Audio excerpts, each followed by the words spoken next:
Hey, I see your black hole. We don't have to clap anymore. That's weird. How do we know when to start? We just have to sit here and wait till it feels right.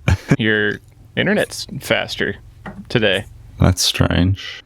Yeah, or at least it's less laggy. That's good. It does seem less laggy. The new connection's been kind of crap, actually. I mean, speed-wise has been fine, but like it's been quite intermittent. Almost daily modem resets. It's always fun. Like a little switch to automate that.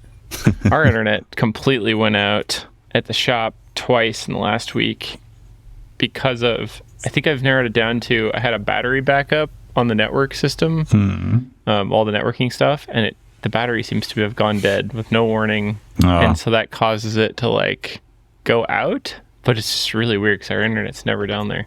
Weird. Like a UPS backup, power backup thing. Cool. Yeah.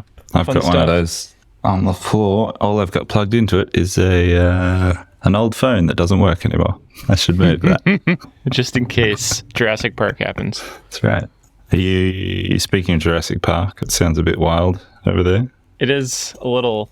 Well, maybe if all the dinosaurs died because of the Ice Age. We've had this before. I think it was 3 years ago, just before, probably the year before we started talking. We had a crazy ice storm here, which, I mean, for context, if you don't know anything about the Northwest of America or Portland, we have like 100 foot tall all over the city and above ground power lines, which, according to the power agency, that's cheaper and better to get fixed but we're all like, wait a second, if they're underground, they can't get hit by trees. So we had Aaron and I lived in the shop for 5 days back then because of a giant ice storm that took out power.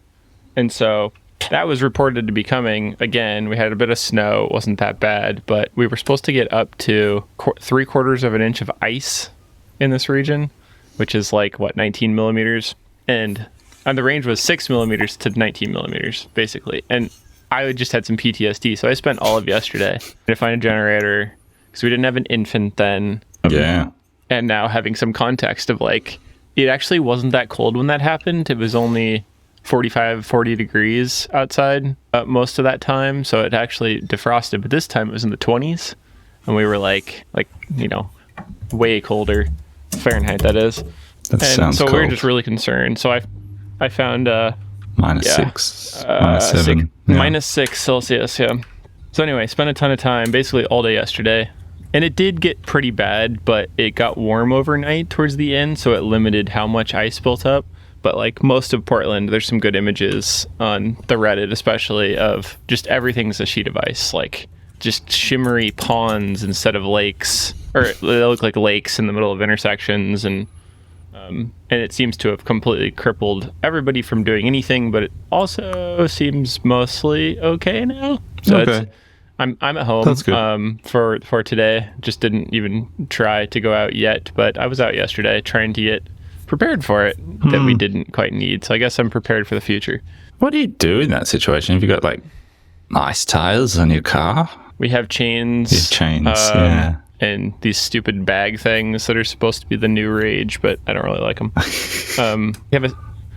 We have a Subaru Outback, which is in this region considered to be the god vehicle of winter driving, which obviously doesn't help you in pure ice, but it did pretty well yesterday. Yeah, cool. I don't know. Too much on our minds, but it felt like we were preparing for a zombie apocalypse a little bit, and I don't know how I feel now about all of that. I don't know. I guess I can. We also have like forest fires, which don't usually take out power, but anyway. Well, I'm glad everyone is safe and warm. Right. I woke up this morning and I was like, we still have power? Just like so prepared for it to not work, Yeah. Second. How are you? Yeah, I'm pretty good. Just first week back at work, so just kind of trying to remember how that works. Get back in the zone. Yeah, done pretty good. It's been a nice week, actually. Good vibes in the workshop. Right. Yeah. Sales are pretty terrible, but trying to rebuild momentum there. And I've got onto a new had a big stationery binge at the start of the year. Ordered my page a day diary for 2024 and some new field notebooks and some spare pens and things in case I lose my saga. You never know. Always need backup options. And It'll be a saga. and I also ordered a full focus planner. Have you come across these? Full focus planner. It was a tip off from my business Googling? coach. And it's one of these like bougie, nice diary things, and lasts 3 months. It's kind of like a full annual planner, but there's only 3 months worth of pages in it, and then you have to buy another one. They're not cheap, but you know, 42 US, baby. I ordered one at the end of last year, and it arrived quite conveniently on my first day back at work, and kind of into it so far.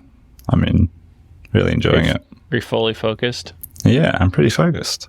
And finding it really useful as a planning tool, but as a reflection tool as well. Yeah. Early days, and I think it'll be a slow habit to build, but yeah, I'm impressed so far. Yeah. I kind of feel like an alcoholic of these kind of things, where it's just like I keep trying new things and nothing ever really works. Nothing sticks. I just keep going back to my old terrible ways. Like I told you about, like, used to do this coffee sketching thing, which was like the best thing I ever did for myself, especially creatively. And stopped doing that. I designed and made multiple planners. And I do use that day plan one probably every day still. It's not as... Hold it back up again? It's not as like full blown as this, and you don't carry it around. It's supposed to be like a daily thing. What was that question? Hold that up again? Yeah. Hold it to camera. Daily plan tasks. What does it say? Tasks. Mind dump is in the middle. Nice. Yeah, and then the bottom says sketch, which is... Yeah. It's loosely organized. The idea is, for me anyway, was I need to put all the crap down and then organize it into steps that I can actually accomplish in a day. Yeah. And just really simple, like one day at a time, no future planning, just what do I need to do right now? That probably doesn't help me in like a future planning sense, but since it's the thing I use most often, but I feel better usually every day using it. It just kind of, this is what I actually need to do. And but I get that. What do you think's most useful about the one you've been using? Getting back to pen and paper. So I've been pretty reliably using a page a day diary for the last year, but it doesn't encapsulate everything. Like I was using it every day, but not everything was going into it, and I was still doing, journaling stuff was happening somewhere else, like in Notion or some other digital form, and I was using voice memos a lot, and it was all very spread out and disparate. And certain activities, I'd take notes in certain places, and I don't know, I'm just trying to suck it all back into a single place if I can, as much of it as possible. Sure. So I think that's the key advantage for me thus far, is just trying to get a regular tool going. Mm-hmm. And my brain's pretty good with pen and paper. Like, I get frustrated with my writing speed sometimes, but I think being forced to slow down can help my brain to work a bit better as well. Yeah, no, I get that. You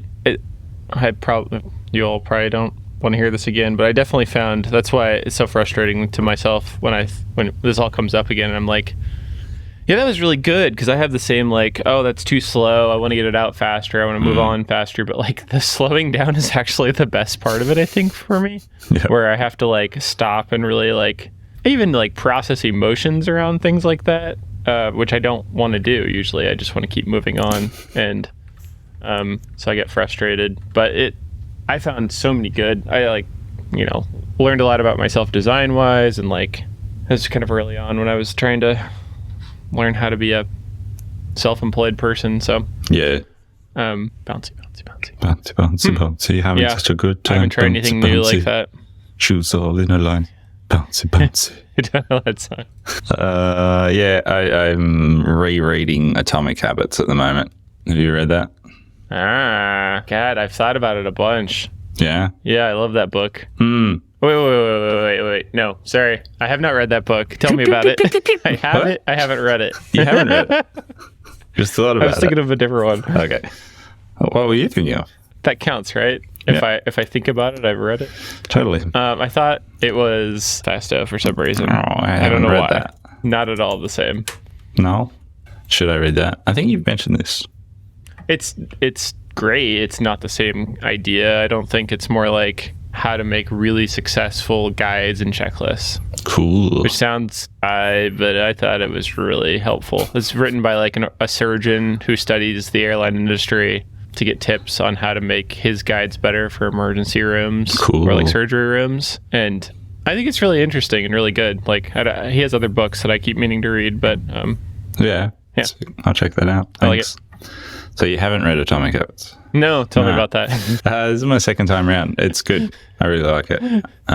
It's well written. It's very clear, and it's just got lots of good nuggets in it to help build habits more effectively and longer lasting habits. So yeah, it's a good sort of, start of the year, more optimism for such things. It's a good time to try and reset and build better habits, right? Right. Right. So that's what I'm doing. Trying very hard to rejoin the 5 a.m. club. Because usually last year I pretty much only made the 5 a.m. when I knew I had to meet you online for this. And then most other mornings were a shambles. So yeah, trying to get more disciplined around that. I don't get up that early. But we'll see. I want to be that person that gets up early. So I think, and that's kind of the key thing in the James Clear book is around like identity shift. Like if you want to, you kind of have to assume the identity of the habits that you want to instill. Right. Yeah, I get that. I think there was a period when I was getting up early and I'm admitting this on the podcast. I think I did really like telling people, especially because I've never been known as a person that gets up early, like family members or something, like, you usually go to bed pretty late, right? And I'd be like, yeah. And I'd finally be like, no, I've started to go to bed earlier and I get up earlier. And it's like, This is what I mean by it's like another one of those, like, I'm an alcoholic and I sleep in too late. Not to make fun of alcoholics, but mostly just like, I have so many other things that are similar. That's the only thing I feel like relates. And there was that period of time, I think I was talking, when we were talking, oh my God, it was so perfect. I would be at work by like 7 o'clock. And I was like, that was so early for me. So great. So I get that. Yeah. How is the shop? What's happening? Not much. We've got a bunch of projects. Weather has really foiled, like, it's I think we've talked about this in the past too, but it's like, it's kind of foiled all of our deliveries. They just keep like coming up as like, we'll deliver tomorrow. And then it's like, couldn't deliver just over and over again. So, we've got like drills out for projects that we got material for that we can't drill yet. Start the project. We've got material on its way that's stuck somewhere in between. We've got filament that's been in delivery for like a week that's still not quite to Portland. So it's, both of us have had trouble either being at the shop or getting to the shop, or so I just feel like the year hasn't started yet in a certain way, like it's just, we're still just waiting. Yeah. So I get that feeling. Yeah, it must be such a different dynamic. Like we don't have weather, unless we've got like Started the year. Bushfires. We really don't have weather that stops us sort of for days at a time like that. It's just such a different thing. Right. Yeah. That was my experience living in the Midwest, was people just got on. And maybe it was because it was flatter and there weren't huge trees. I don't know what the simple, but it feels like it's like debilitating here. Like it just stops everything, which is frustrating. But anyway, people probably don't want to hear about me bitch about my weather situation. But it's just not much has happened. I did post a video yesterday, which is like really quirky to me. I posted a very quick video of like, hey, it's going to be icy. And also, I've just spent a little time here. And it never got any view. It has one like. But it had a little preview of, I don't know, it must have been really bad. I didn't think it was that bad. But I had a little preview of like what our new assembly and shipping area is going to be like, and that little gravity cart that I got. We were playing with that. So it's a little bit of like shop upgrade stuff has been happening while we've been waiting and getting stuff ready and dealing with weather. So that's felt nice. we feel like Cool. we have a good idea, and now it's just kind of going into making it happen and making changes. Sweet. I'll share it to you so somebody else sees it. Pre-storm, that one. Yeah. I'll be your second like. Oh, thanks. There you go. You're welcome. What the hell? Yeah, I've very reluctantly reinstalled Instagram on Monday and spooling back up the social media. Oh, well, you definitely Yes. started out well. That was a great video. Thanks. It's pretty silly. And had good intentions to shoot and publish every day this week, but that has not quite eventuated, although I have made some progress. Had a win yesterday morning. Actually, I was supposed to shoot a little video, but I spent the whole time just setting up my lights, and I had Oh, I relate to that too. Damn it. but I had a great moment where I was like, I bought some C stands last year for one of Laura's projects. We didn't end up using them for the project, but now I have some nice solid C stands, which are such desirable objects. Like ever since It makes such a better situation. that's so good. Ever since I did a bit of work in film and TV, I've just always wanted my own C stands, and I've never quite committed to buying in them. Anyway, Laura's always a good excuse to purchase things for, and so now I've got them in my little studio upstairs. Anyway, I just had a great time setting up lights, and I was like, with the flexibility of the C stands, I was like, I can put this over here. I can put a softbox on that, and that looks way better. And had a great time, but Right. didn't shoot anything other than a few test videos. So I need to get back on that. But I haven't missed Instagram at all. Interestingly, having it uninstalled for 3 weeks, when I logged back in, I activity dashboard was pretty much the same metrics as when I'd been actively using it at the end of last year. As in, still really low, Weird. but pretty much the same weekly activity in Yeah. terms of people seeing stuff and engaging. Right. So I don't know what that means, but I do really want to ramp up product sales. So I feel like that's one way I can build momentum there and get back on the I saw wagon. some. Which one? The social media wagon. So I went and got my hair cut yesterday and charged it to the marketing account. That's amazing. It was a great moment, actually, because I walked into the barber and was sitting down waiting, and she was like, it was my turn. And she looked up at me, and then as she checked her phone on the desk and just kind of laughed because she just got a text. And she was like, cool, I've got the brief. And Jay had texted her a photo that Jay's got on their phone of what Jay deems as the best social media gem hair. So it's like a screen capture of one of my videos from last year, and Jay had texted the barber. So I just walked in. The brief was already set. Job done. Pretty funny. Expense my haircut. I've never heard that one before. Oh, God. I had something to say about that.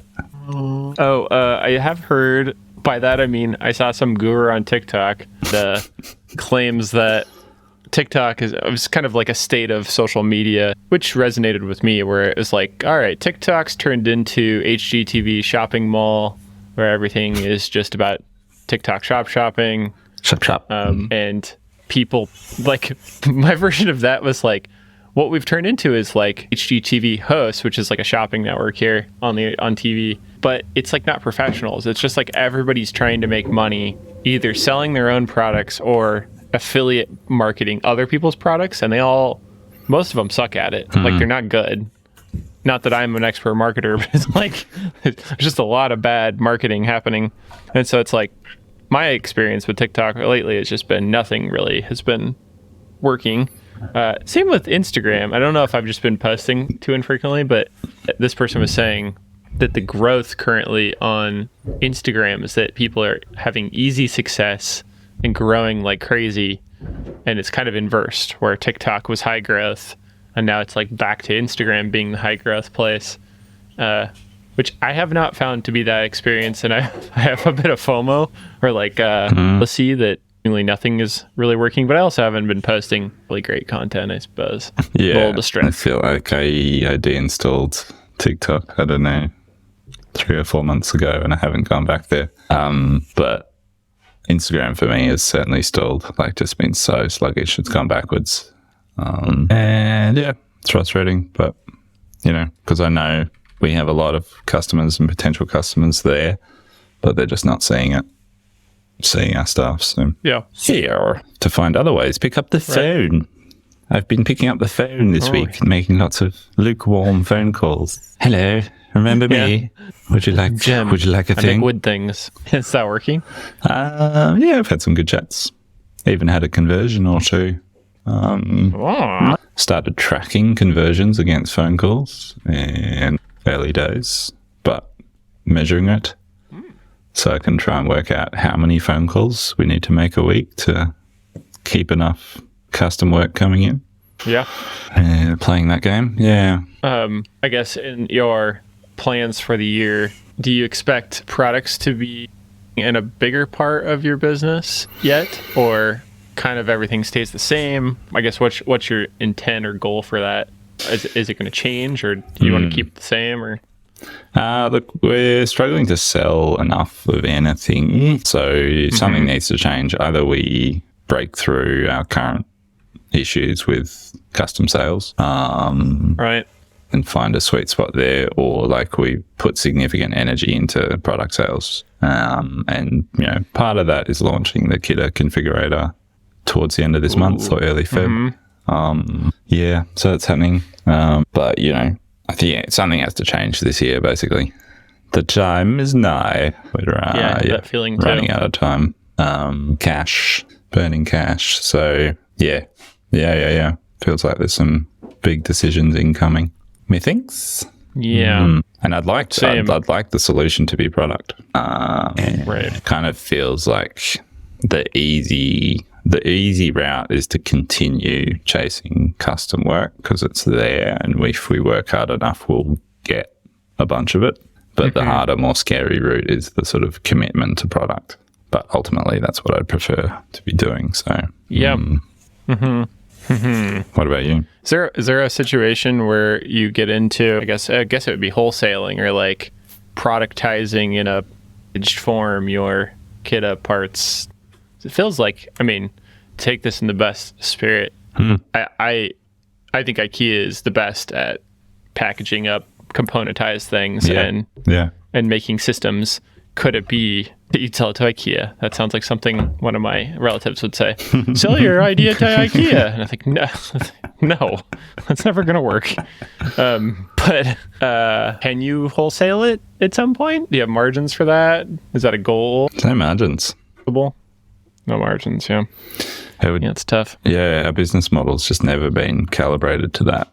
Because in the early days, we just forgot that was even a thing. And then at some point we realized and we just committed to the fact that we'd never built those margins in and just continued on our merry way. And I think like our business model is so structured around that now that it'd kind of be like new product, new model to try and engineer something that had the margins in it for the wholesale retail sort of model. Be a major shift. It's not to say it's impossible, but furniture often has a much lower discount on wholesaling. It's not traditional 40%. It's more like 20, I think. Okay. But regardless, it's still tough. We have a lot of stuff that doesn't work like that either. Yeah. Did you make any inroads with your Amazon stuff? No. Hoping to look into that.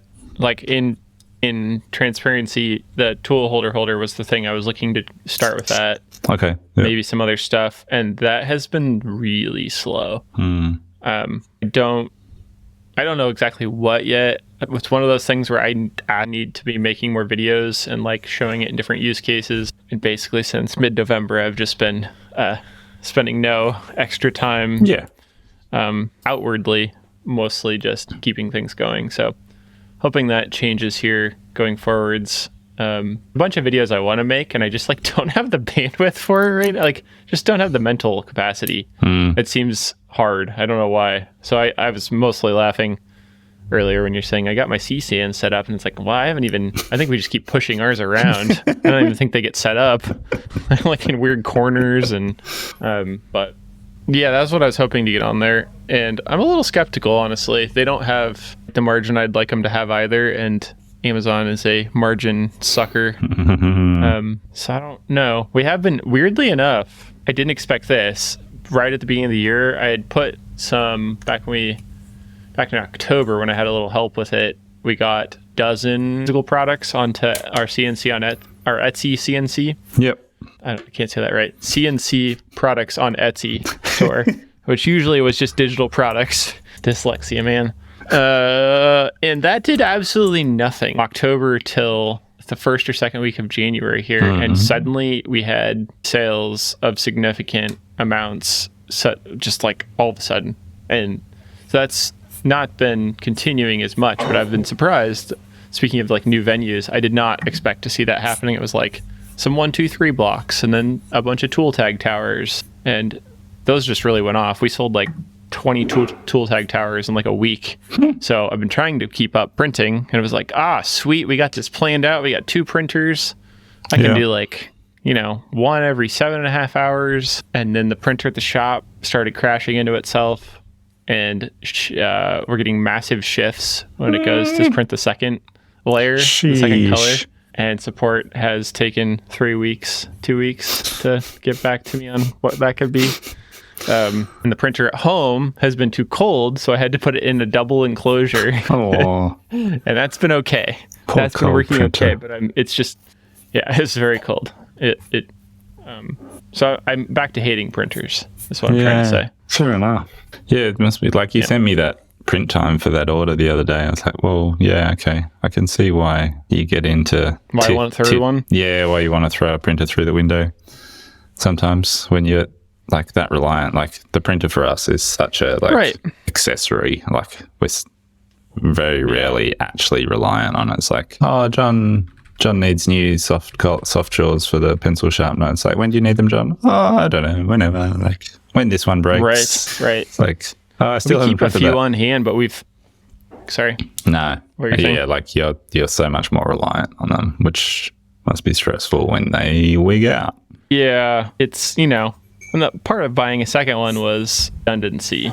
It's kind of just thinking through, like we didn't see that big order. We had a big order of like 15 of them happen.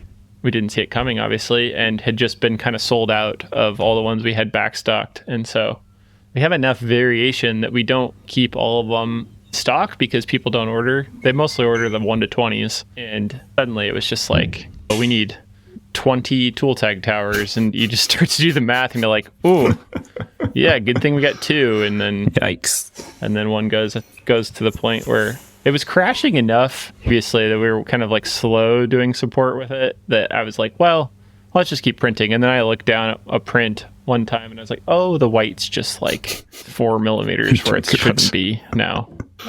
The new problem too, maybe somebody else has dealt with this, both printers, is I go to print them from my phone or computer through Studio, existing files, and it will print the wrong color, wrong filament altogether. Like I was trying to print red PETG and it would print blue ABS. Today it tried to print white PLA instead of black PLA, even though all of the dialogues say the right thing. Oh, really? So wow. It's a completely new one to me. I haven't had that one. I find the AMS filament selection thing a bit quirky sometimes in terms of what it defaults to and things like that, but I haven't had it say one thing in a dialogue and then do the opposite. That's fun. The little 3D printing gremlins are out to get you again. I think about this too in regards to, I think it's just a different animal, but it made me really think the more machines we get, I don't know if you've had this experience, or maybe you don't have to deal with as much of it, somebody else deals with it. The more machines we get, the more I feel like I'm just doing support and fixing things. Like it's like a whack-a-mole. And I was trying to imagine, like, if you have like a dozen CNC machines, is just 2 to 6 of them down all the time? Like, or are they just so much more reliable that it's not the same thing? I don't know. Maybe mills are more reliable, but if you've got that many machines, you've probably got someone whose role is fairly, if not full-time, fairly dedicated to maintenance, right? Right. Upkeep. Right. You're right. Yeah. Different thing, but it just made me really like pause, and I was like, maybe that dream of 10 CNC machines isn't so good. Unless I've got 5 people to just keep them going. It reminds me of like Grimsmo's line about like I only fix things or make new things or whatever it was. Like that's all I do now. Is it new or is it broken? Yep. Right. Oh, you reminded me. This is going to take me a second to find here. There was a really good phrase I hadn't heard before, and I'm going to do a terrible job. Machine. Did I delete it? Son of a bitch.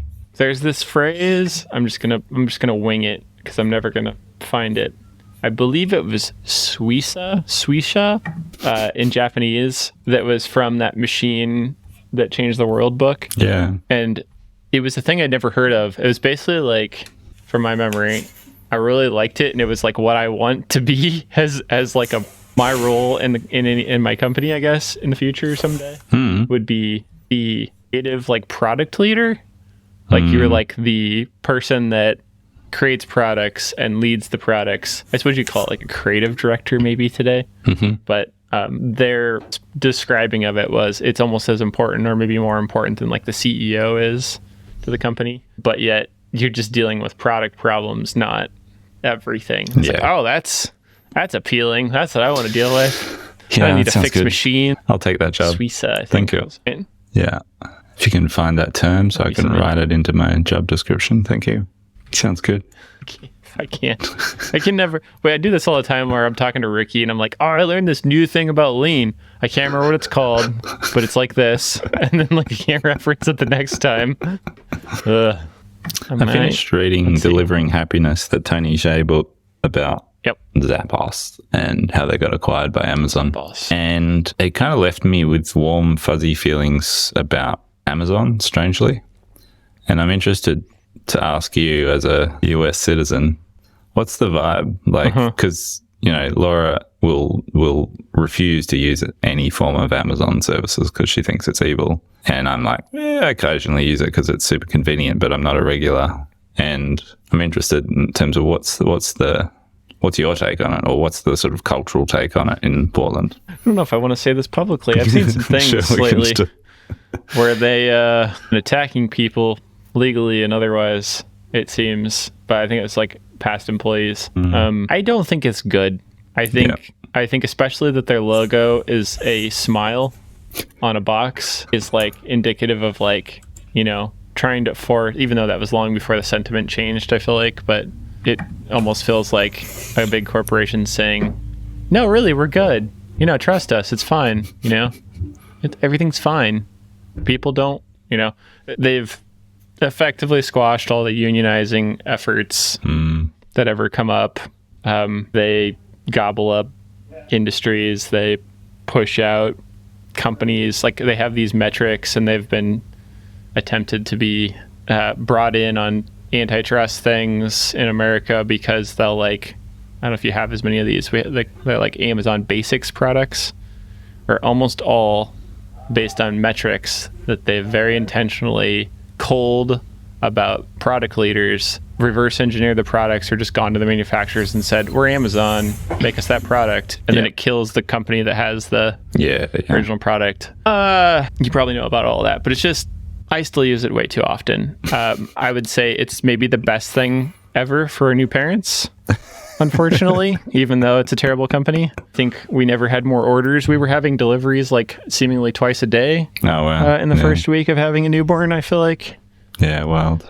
Just because he was a little bit small and we didn't really expect quite as much of that stuff. So we needed all the things we didn't understand. Yeah. And nobody would do that better. So I don't know. It's almost like inescapable in a certain way. I think you can absolutely get away with it. But then there's also the situation where you order from another company and they use Amazon fulfillment, even though they don't tell you distinctly because they have their own system. Yeah. And so you'll get like an FBA style thing from them, from some Shopify store that uses them. So I don't know. It's good to just get it's probably not great local insight because we don't have the sort of market saturation here that you obviously do. And certainly in my circles, it's an occasional thing. It's certainly not a frequent service that people use. I was just curious. That said though, can recommend Delivering Happiness. Good book. Lots of interesting little bits and pieces in it. I've always meant to read it. Never have. Leave you feeling uncomfortably warm about Amazon. Stockholm syndrome is what that is, I think. Yeah, and that's my story. I should probably jump off. I got people turning up. Right. I got my one last thought of the tiny bit I've read of the oh my god, brain not working. I stayed up too late last night playing games because it was going to be a snow day. What is the creativity book that I'm reading? The music producer. Oh yeah, Mr. Beard. God. Yeah, Beard Man. I've gone blank on his name Rick too. Rubin. Rick, yes. Jesus, it's time to end this. The creative act. I think. So there's this really good clip I saw of him answering a question, basically doing interviews for his book, and the guy asked him like, "Who do you make your creative ventures, your music for? Is it for the audience? Do you make it for yourself?" And he said, basically like, fuck the audience. Like, I don't care about them at all. I make it for myself. If it's not good, if I'm not making it for myself, it will never be good. And he went on to say like, there's all these examples of movies that are made by big studios because they think they see a formula of how to make money. Those things suck because nobody's passionate about making it. There's not one driving force. There's not a team of driving forces. It's, hey, can you make this movie? And so everybody goes about and does it. And I really resonated with that.